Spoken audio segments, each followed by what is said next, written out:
युद्ध से जुड़ी सबसे अहम खबर सामने आ रही है। इस वक्त की बड़ी खबर यह है कि मिडिल ईस्ट में महायुद्ध और ज्यादा तेज होता जा रहा है और ज्यादा धधकता जा रहा है। युद्ध पर अमेरिकी हाउस स्पीकर की तरफ से बड़ा बयान दिया गया है। कहा, ट्रंप की शक्ति को सीमित करना खतरनाक है। युद्ध शक्तियों को सीमित रखना खतरनाक बताया स्पीकर ने। और युद्ध पर अमेरिकी हाउस स्पीकर की तरफ से बड़ा बयान। क्या इस युद्ध को और बढ़ाना चाहता है अमेरिका? बिल्कुल ऐसा ही लगता है। ट्रंप की शक्ति को सीमित करने का खतरा जो है उसका जिक्र यहां पर यूएस स्पीकर की तरफ से कहा गया।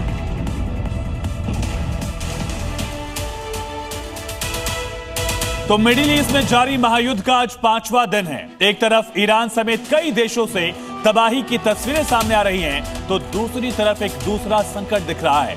संकट का नाम है कच्चा तेल, यानी क्रूड ऑयल की कीमतें लगातार बढ़ती जा रही हैं। और अगर यही हाल रहा तो अब सवाल खड़ा हो रहा है कि युद्ध क्या तेल की कमी के साथ मंदी लेकर आएगा?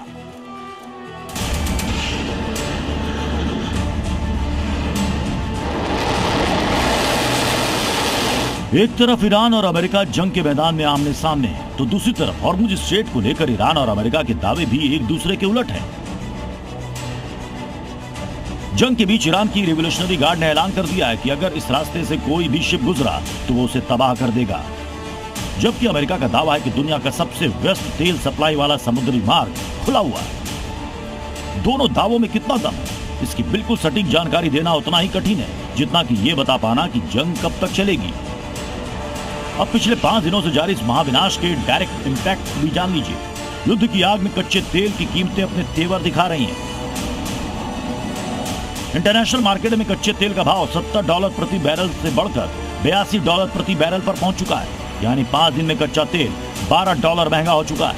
और चिंता की बात यह है कि अगर जंग जारी रही तो इसके $100 पर पहुंचने का अनुमान है। हॉर्मुज स्ट्रेट का यह जलमार्ग दुनिया के 20% तेल व्यापार के लिए बेहद अहम है। और खास बात यह है कि भारत समेत कई आयातक देश इस जलमार्ग पर पूरी तरह से निर्भर है। और इनमें सबसे पहला नाम है जापान का। जापान में खपत होने वाला 90% तेल आयात होता है, जबकि चीन सबसे बड़ा आयातक है और हॉर्मुज से 40 से 50% तेल आयात होता है। वहीं भारत 85% तेल का आयात करता है। रोजाना 2.1 मिलियन बैरल हॉर्मुज से आता है। इसके अलावा दक्षिण कोरिया का 70 से 80% तेल हॉर्मुज से ही सप्लाई होता है। इसका मतलब यह हुआ कि भारत ही नहीं, दुनिया के कई देशों को तेल संकट का सामना करना पड़ सकता है।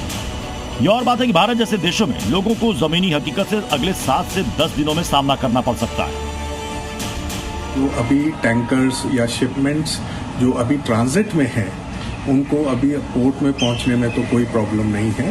बट जो नए ऑयल टैंकर, क्रूड टैंकर आ रहे हैं, या जो और सामान खाने पीने का या जो कमोडिटीज़ आ रही हैं, उसको आने में और नए सामान को शुरू होने में वहाँ फ़र्क पड़ेगा। इसलिए 7 से 10 दिन तो कोई फर्क नहीं पड़ेगा। यहाँ इस बात पर गौर करना जरूरी है कि तमाम मुश्किलें सिर्फ तभी आएंगी जब मिडिल ईस्ट का संकट बरकरार रहता है और युद्ध जारी रहता है। लड़ाई वाले हालात में भारत ही नहीं, कई देशों में आयात बिल बढ़ेगा और पेट्रोल डीजल की कीमतें बढ़ेंगी। ये संकट कई दशकों का सबसे बड़ा ऑयल शॉक माना जा रहा है, क्योंकि हॉर्मुज जैसे चोक पॉइंट का बंद होना सीधे ग्लोबल एनर्जी सप्लाई को हिट करता है। इसलिए दुनिया की तमाम शक्तियां इस युद्ध को खत्म होते देखना चाहती हैं। इसी में सभी की भलाई है। ब्यूरो रिपोर्ट, जी मीडिया।